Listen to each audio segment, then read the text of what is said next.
하나님의 말씀은 누가복음 15장 11절에서 24절까지 말씀입니다. 신약성경 121쪽 전후로 있습니다.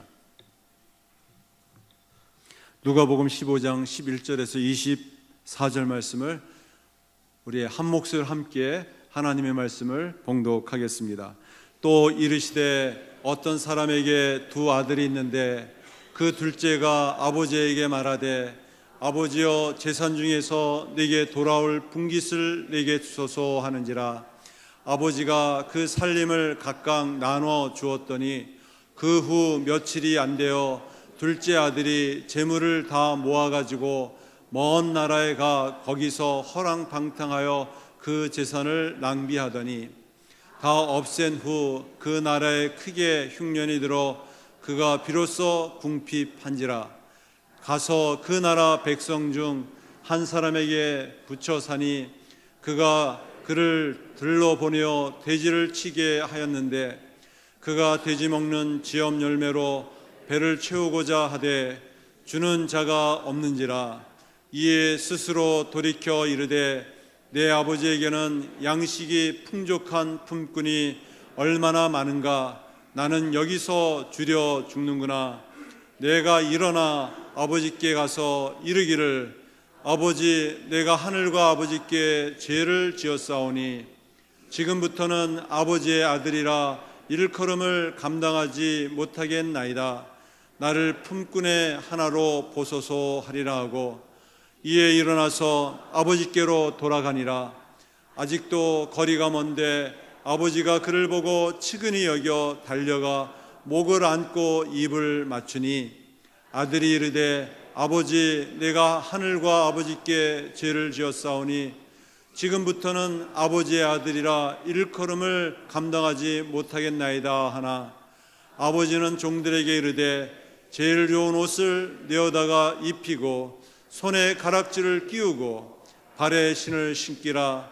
그리고 살진 송아지를 끌어다가 잡으라. 우리가 먹고 즐기자.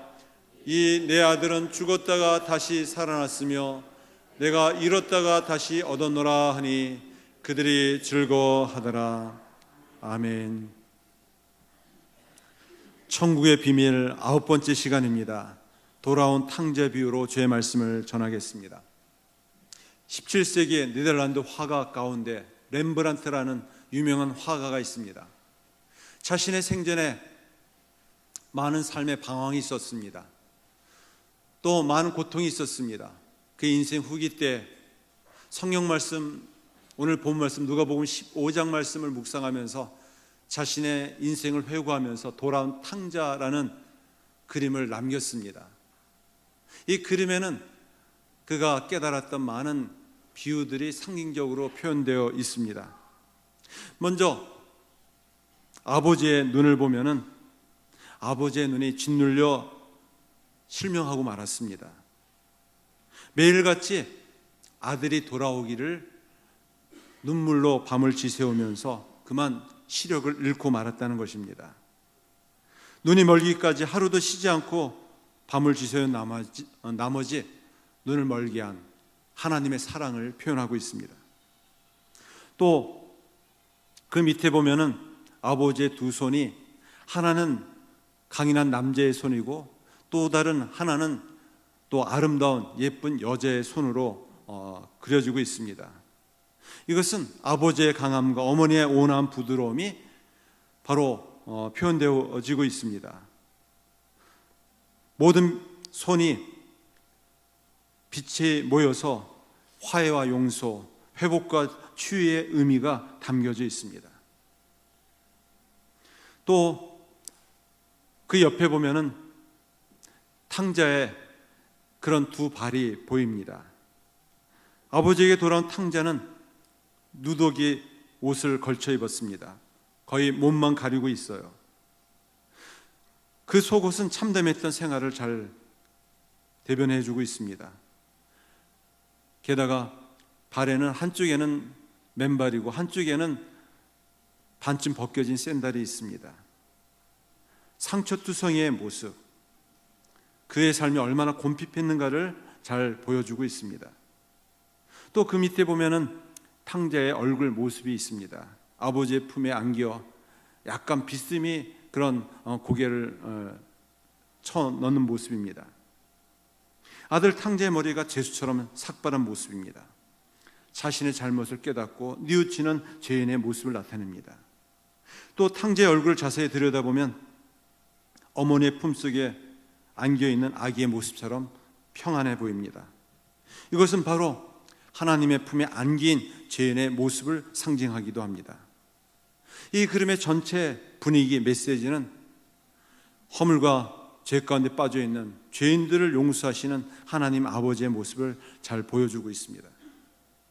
수염을 기른 반실명 상태의 아버지의 모습, 남루한 옷을 두르고 돌아온 자식을 어루만지는 아버지의 모습에서 절대적인 긍휼과 자비, 조건 없는 사랑, 영원한 용서와 같은 하나님의 사랑의 실제를 보여주고 있습니다. 눈먼 아버지는 돌아온 아들의 등을 육안의 모습이 아니라 내면의 깊은 눈으로 보고 느끼고 있습니다. 인간의 모든 죄를 용서한 하나님과 같은 모습이기도 합니다.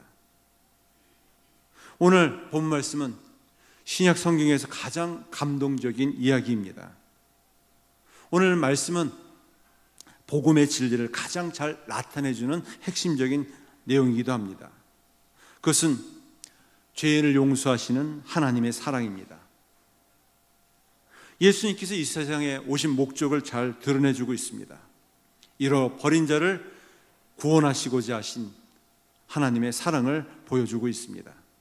오늘 본 말씀 11절, 12절, 13절 말씀을 다시 한번 살펴보도록 하겠습니다. 또 이르시되 어떤 사람에게 두 아들이 있는데 그 둘째가 아버지에게 말하되 아버지여 재산 중에서 내게 돌아온 분깃을 내게 주소서 하는지라. 아버지가 그 살림을 각각 나눠 주었더니 그 후 며칠이 안 되어 둘째 아들이 재물을 다 모아가지고 먼 나라에 가 거기서 허랑방탕하여 그 재산을 낭비하더니. 예수님이 한 비유로 말씀하셨습니다. 용서받을 수 없는 아주 악한 아들의 행동을 이야기하고 있어요. 아버지에게 두 아들이 있었습니다. 그 중에 둘째 아들이 아버지에게 아버지여 저에게 유산을 물려주세요, 이렇게 유산을 요청했습니다. 당시로서는 도저히 있을 수 없는 일이에요. 유산이라 하면 아버지가 죽은 다음에 받는 아들의 몫입니다. 다시 말해서 생전에 계신 아버지에게 유산을 달라고 한다는 것은 당시로서는 아주 대단히 잘못된 악한 행동이었어요. 이 말은 다른 말로 표현하면 아버지 빨리 죽으십시오, 그래야지만 제가 재산의 몫을 받을 수 있습니다. 아버지가 빨리 죽으라는 얘기랑 똑같은 것입니다. 얼마나 괘씸한 일입니까? 또 재산의 몫을 요구하는 아버지는 그런 괘씸한 아들에 대해서 그냥 그것을 묵묵히 그 아들의 몫을 나눠줍니다. 13절 말씀에 보니까 그 며칠이 안 되어 둘째 아들이 재물을 다 모아가지고 먼 나라에 갔다라고 말하고 있습니다. 유대인들은 죽어서만 그 유산을 물려줍니다. 생전에는 물려주지 않습니다. 물려준다 할지라도 그 유산을 현금으로 바꿀 수가 없어요. 아버지가 죽을 때까지 그냥 가지고만 있는 것입니다. 소유권만 갖고 있는 것이에요. 그래서 그 모든 재산은 단지 아버지에게, 아들에게 물려준 것이지 죽을 때까지, 아버지가 죽을 때까지 기다려야지만 현금으로 받을 수 있습니다. 근데 이 아들은 못내 견딜 수가 없어서 며칠을 기다리다가 그 모든 재산을 현금으로 바꿨다고 얘기하고 있습니다. 현금으로 바꾸려면 보통 밭이나 논이나 땅이나 뭐 집이나 이런 것들을 현금으로 바꾸려면 수년, 수개월의 기간이 걸립니다. 며칠 동안 걸리지 않았다는 것은 그만큼 많은 재산상의 손실을 겪으면서 현금으로 바꿨다는 것입니다. 다시 말해서 오늘 본문이 보여주고 있는 이 아들의 악한 행동은 더 이상 아버지와 연을 끊어버리겠다라는 단절을 의미합니다. 이 이야기를 듣던 당시 유대인들은 대단히 충격을 받았을 거예요. 그러면 아버지로서 아들에 대해서 무엇이라도 남으라고 꾸짖어야 되지 않습니까? 아들이 아버지에게 생전에 유산을 달라고 요구하고 또 아버지는 그것을 주고 또 그 유산을 가지고 먼 이국 땅에 가는 모습을 보면서 아버지는 큰 상처를 받았습니다. 아들로부터 단절된 상처뿐 아니라 그 마을에서 가장 존경받고 또 인정받는 원로로서 유지로서 그 권위와 그 모든 신분이 실추당했습니다. 둘째 아들의 자유를 위해서 모든 것을 다 희생했습니다. 이 아들의 악한 행동, 그리고 아버지에게 마음의 못을 받고 떠난 그 아들. 이어서 14절에서 20절 말씀에 보면은 용서를 구하러 아버지께 돌아오는 아들을 볼 수 있습니다. 14절 말씀에 보면 다 없앤 후에 그 나라에 크게 흉년이 들어 거기 그가 비로소 궁핍한지라. 가서 그 나라 백성 중 한 사람에게 붙여 사니 그가 그를 들로 보내어 돼지를 치게 하였는지라. 돼지를 치는 직업을 갖게 되었어요. 이국 땅에서 좀 마음껏 자유를 누리면서 좀 호의호식하면서 좀 멋있게 살아보자라고 했는데 기근과 가뭄으로 인해서 모든 재산을 다 허비하고 이제 너무 궁핍한 가운데 돼지치는 사람이 되었어요. 이것은 당시 유대인으로서는 대단히 치욕적인 일이에요. 있어서는 안 될 일입니다. 다시 말해서 이스라엘 백성들이 제일 싫어하는 동물이 바로 부정한 동물 돼지입니다. 이 이방 나라에 돼지를 친다라는 것은 가장 치욕스럽고 수치스러운 일이에요. 바로 둘째 아들이 이국 땅에서 아버지의 재산을 다 허비하고 그런 가장 치욕스럽고 수치스러운 일을 하고 있어요. 더 나아가서 16절 말씀에 보면은 그가 돼지 먹는 지업 열매로 배를 채우고자 하되 주는 자가 없는지라. 이제 먹을 것이 없어 지업 열매를 먹고 있어요. 이스라엘에서는 이 지업 열매가 두 가지가 있습니다. 하나는 야생 지업 열매예요. 이것은 먹지 않습니다. 돼지들도 잘 먹지 않아요. 또 하나는 식용으로 먹는 지업 열매인데 수리아 지업 열매라고 있어요. 이것은 모든 사람들이 보통 일반적으로 먹는 그런 열매입니다. 둘째 아들은 돼지들도 잘 먹지 않는 야생 지업 열매를 먹고 있어요. 그마저도 먹을 것이 없어서 배가 줄이다고 말하고 있습니다. 얼마나 처참하고 비참한 일입니까? 당시 유대 전통에서는 이 지업 열매를 먹는다는 것은 또 다른 의미가 있는데 자신의 잘못을 인정하고 뉘우치는 행동을 말합니다. 이제 번쩍 정신이 들었어요. 아, 내가 잘못했구나. 내가 아버지에게 큰 죄를 저질렀구나. 이 악한 행동을 어떻게 용서받을 수 있는가? 그는 자신의 잘못을 깨닫고 뉘우치기 시작했습니다. 그리고 어떻게 하면 아버지께로 돌아갈 수 있을까? 아버지께로 돌아가고자 하는 계획들을 세웠어요. 도저히 용서받을 수 없었기 때문에, 아들의 신분으로는 갈 수 없었기 때문에 종의 신분, 품꾼으로 돌아가겠다, 이렇게 작정했습니다. 17절 말씀 보세요. 이에 스스로 돌이켜 이르되 내 아버지에게는 양식이 풍족한 품꾼이 얼마나 많은가. 나는 여기서 주려 죽는구나. 아들은 그야말로 가난병에 파산하고 말았어요. 비로소 자신을 돌아보게 되었어요. 여기에서 회개라는 말은 사용하지 않습니다. 히브리 언어에서 회개라는 말은 따로 없어요. 돌이키다, 돌아서다라는 것을 가리켜서 회개라고 말합니다. 비로소 둘째 아들은 자신의 잘못을 뉘우치고 돌이키기 시작했어요. 아버지의 품으로 돌이키기 시작했습니다. 아들의 신분이 아니라 하나의 품꾼의 신분으로. 그래서 품꾼이라는 말은 이스라엘은 보통 세 종류의 종이 있었어요. 첫 번째는 둘로스라고 해가지고 그야말로 노예입니다. 두 번째는 파이스라고 해서 이들은 종에게 달린 식구들을 얘기해요.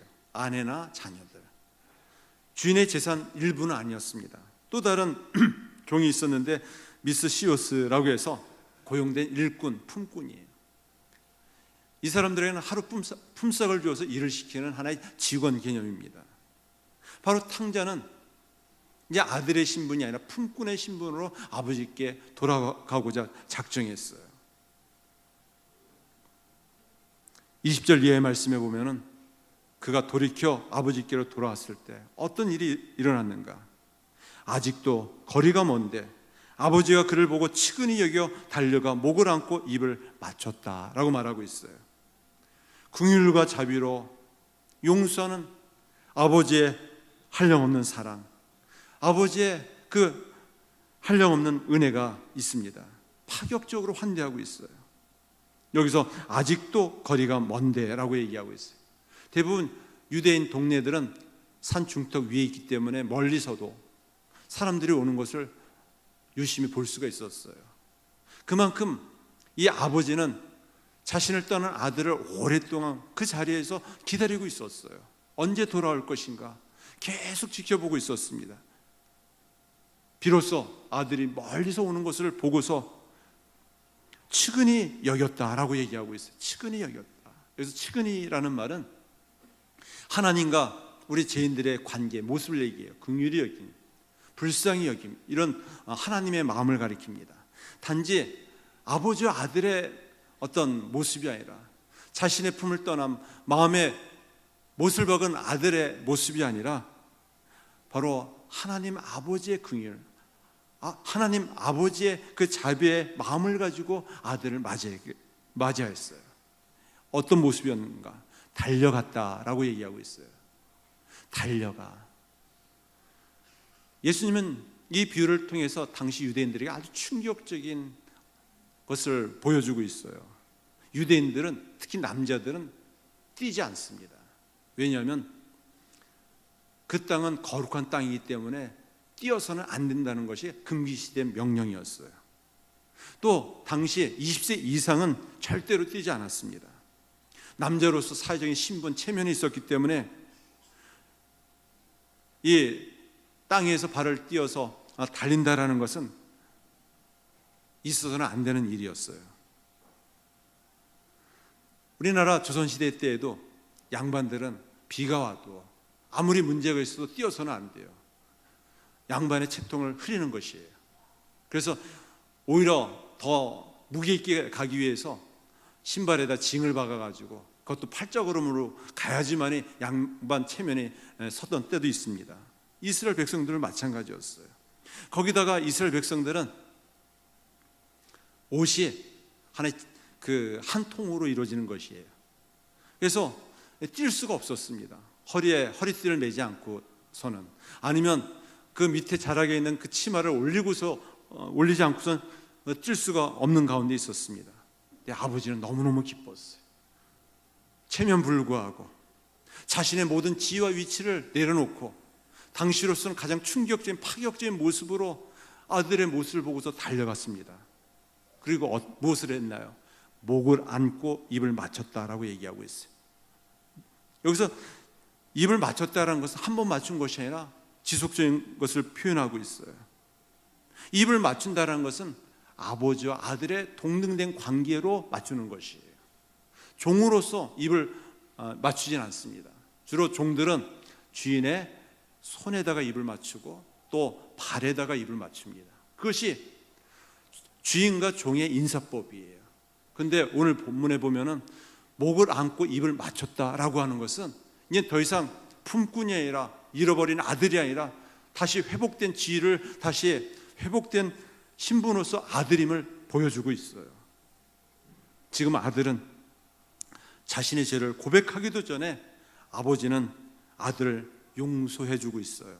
아들로서 맞이해주고 있습니다.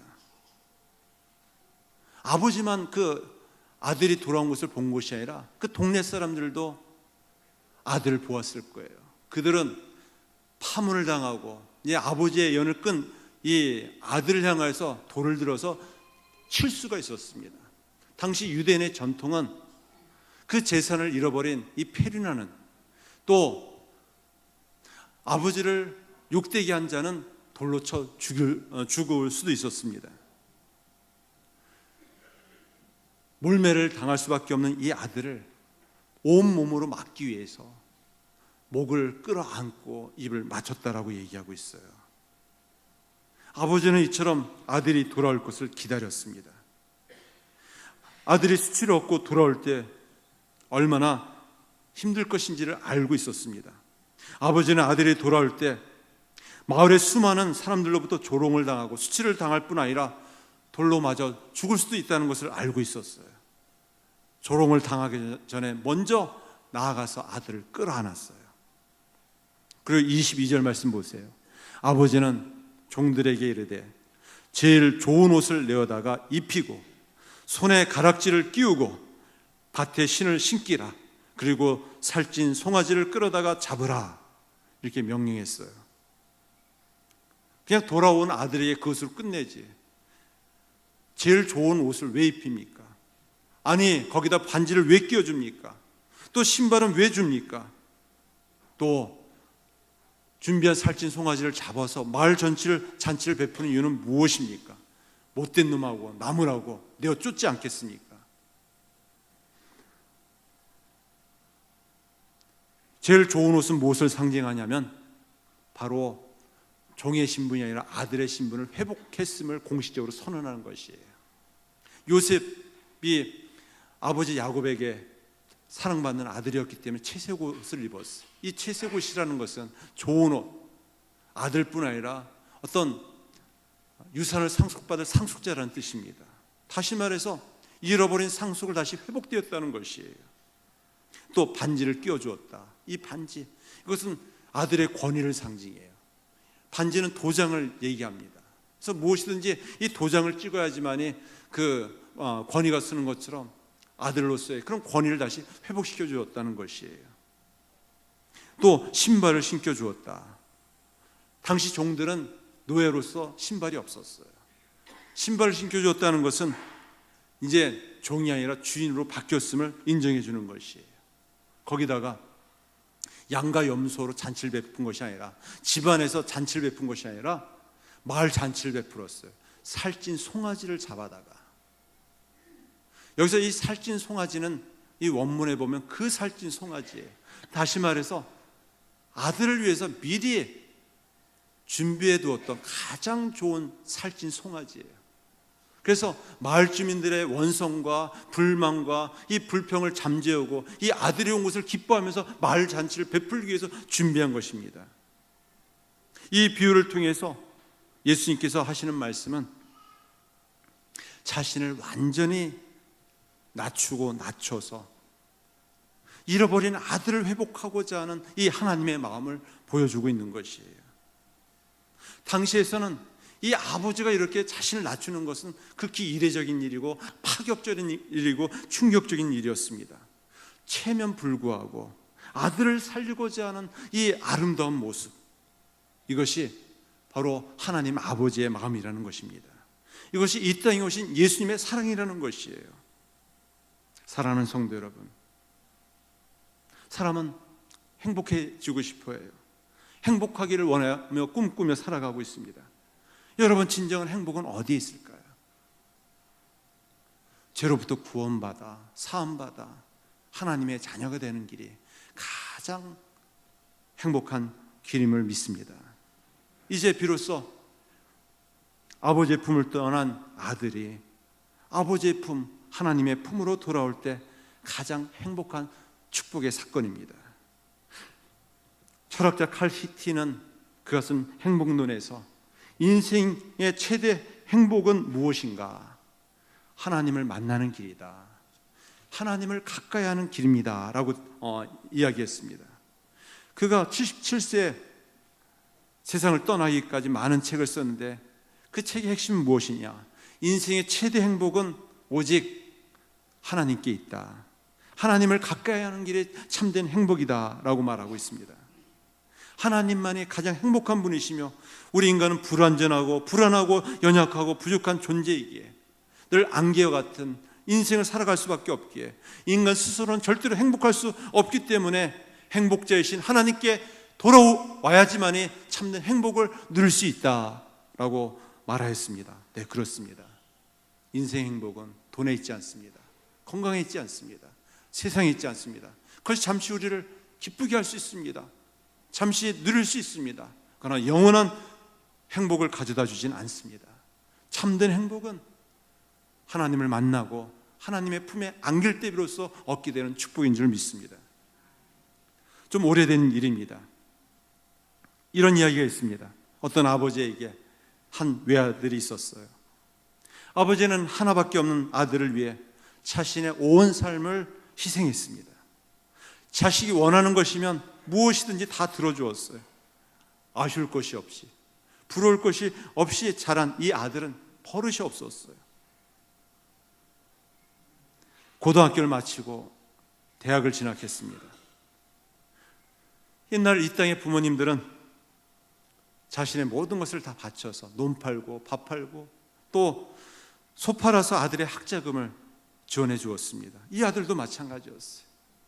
아들은 돈만 떨어지면 아버지에게 편지를 띄웠어요. 아버지, 용돈이 궁합니다. 용돈 보내주십시오. 객지에서 고생하는 아들이 고생하는 것을 볼 수가 없어서 늘 아들을 위해서 뒷바라지했어요. 빚을 얻어서까지 아들을 뒷바라지했어요. 그러나 이 아들이 오늘 성경에 나오는 탕자처럼 친구들과 어울려 먹고 마시고 노는데 모든 것을 탕진하고 있었어요. 오늘 이 소식을 듣게 된 아버지는 자기 아들을 도와주는 방식을 좀 바꿔야 되겠다. 아들을 진정으로 돕는 길이 아님을 깨닫게 되었어요. 그래서 더 이상 돈을 보내지 않기로 했어요. 아버지에게 소식이 없자 안부라도 보내야 되는데 아버지에게서 돈도 안 오고 안부도 오지 않자 당시로선 이 통신수단이 많이 발전되어 있지 않았기 때문에 전보를 보내었어요. 당시 전보도 돈이 많이 들어갔기 때문에 열자 내외로 보냈습니다. 당신 아들 굶어 죽음 아들이, 이렇게 보냈어요. 전보를 받아든 아버지의 마음이 찢어질 듯했어요. 근데 아버지의 속마음을 이해하기를 바라면서 이렇게 다시 답신을 전보로 보냈어요. 굶어 죽어라 애비가. 아버지의 전보를 받아든 아들이 분노하기 시작해요. 아버지가 이제 아들의 인연을 끊자라고 얘기하는구나. 아버지가 이럴 수 있을까? 내가 이렇게 궁핍해서 좀 돈을 보내달라고 하는데 이렇게 나를 미워하고 단절할 수 있을까? 아주 분을 내며 화를 품기 시작했어요. 나도 아버지와 아들의 인연을 끊어버리겠다. 막막해진 현실 속에서 이를 악물고 일을 하기 시작했어요. 10년이 지났어요. 이제 어느덧 세월이 지나서 결혼도 하게 되고 자식도 낳고 안정된 삶을 살게 되었습니다. 근데 아들의 마음 가운데 굶어 죽어라 애비가, 이 답신의 전보의 그 마음은 지워질 수가 없었어요. 다시 10년이 지났어요. 분발하며 열심히 일했어요. 인생의 전기를 맞이해서 성공했어요. 고향을 떠난 지 20년이 지났어요. 그래도 아버지 얼굴에다 한번 배워야지 하면서 아버지를 보러 갔어요. 그런데 아버지는 얼마 전에 세상을 떠나고 말았습니다. 유서 한 장을 남겼어요. 유서에는 뭐라고 얘기하고 있는가? 아들아, 너를 기다리고 기다리다가 먼저 간다. 너를 하루도 잊어본 날이 없단다. 내가 소식을 끊은 후 하루도 나에게는 고통스럽지 않은 날이 없었단다. 정말 너를 사랑한단다. 내가 보낸 전보는 너의 인생의 분별을 자극하고 싶어서 한 것이었단다. 부디 이 애비를 원망 말고 더욱 행복한 삶을 살길 바란다. 가슴에 못 박힌 애비가 마지막 유서를 남겨두었어요. 이 편지를 받아들고 아버지의 무덤으로 달려가 그는 아버지 무덤 앞에서 엉엉 울기 시작했어요. 부르짖기 시작했어요. 아버지, 불효자가 웁니다. 제가 잘못했습니다. 아버지의 마음의 못을 박은 자가 이렇게 돌아왔습니다. 아버지, 아버지. 가슴을 치면서 울기 시작했습니다. 사랑하는 성도 여러분, 예수님께서 십자가에 못 박히신 이유는 다른 데 있지 않습니다. 죄로 말미암아 하나님을 떠났던 영혼들, 우리의 모든 죄값을 담당하시고 십자가의 고난과 죽음을 당하셨어요. 우리를 구원하여 주셨습니다. 우리 하나님께서는 다시 하나님의 품으로 돌아오기를 지금도 기다리고 계세요. 우리는 아버지는 내 마음을 몰라, 내가 어떤지 몰라 그러면서 늘 등을 돌리고 아버지의 품으로 돌아가지 않는 우리를 향하여 지금도 기다리고 있습니다. 우리의 허물과 약함을 아세요. 하나님을 가까이 하는 길만이 살 길입니다. 하나님께 돌이키는 길만이 행복한 길임을 다시 한번 확신하고 깨닫는 우리 모두가 되어지기를 간절히 축원합니다. 천국의 비밀 다른 데 있지 않아요. 우리를 구속하신 하나님 아버지의 사랑을 인정하고 받아들이는 것입니다. 요한일서 3장 1절 말씀입니다. 우리 한번 같이 마지막으로 읽어보겠습니다. 보라, 아버지께서 어떤 사랑을 우리에게 베푸사 하나님의 자녀라 일컬음을 받게 하셨는가. 우리가 그러하도다. 그러므로 세상이 우리를 알지 못하면 그를 알지 못함이라. 우리가 하나님의 사랑이 무엇인지 십자가를 통해서 알게 되었어요. 깨닫게 되었어요. 그래서 그 예수님의 사랑을 믿는 자는 하나님의 자녀가 되었어요. 이는 혈통으로나 사람의 뜻으로 말미암지 않고 오직 하나님께로 말미암은 자가 되었습니다. 이런 큰 은혜가 주의 백성들 가운데 임하기를 간절히 축원합니다. 기도하겠습니다. 하나님 아버지, 주님의 품을 떠나 죄 가운데 방황하는 영혼들 다시 주님께로 돌이키게 해주시고 주님께 가까이 나아가게 하여 주시옵소서. 여전히 두 팔 벌려 우리를 기다리시고 맞이하시는 하나님 아버지, 눈을 들어 주님을 바라봅니다. 주님께로 돌이킵니다. 우리를 받아 주시옵소서. 주의 백성들 참된 행복의 길이 오직 주께 있음을 깨닫고 늘 주님을 가까이하며 주님을 의지할 수 있게 하여 주시옵소서. 예수님의 이름으로 기도드립나이다. 아멘.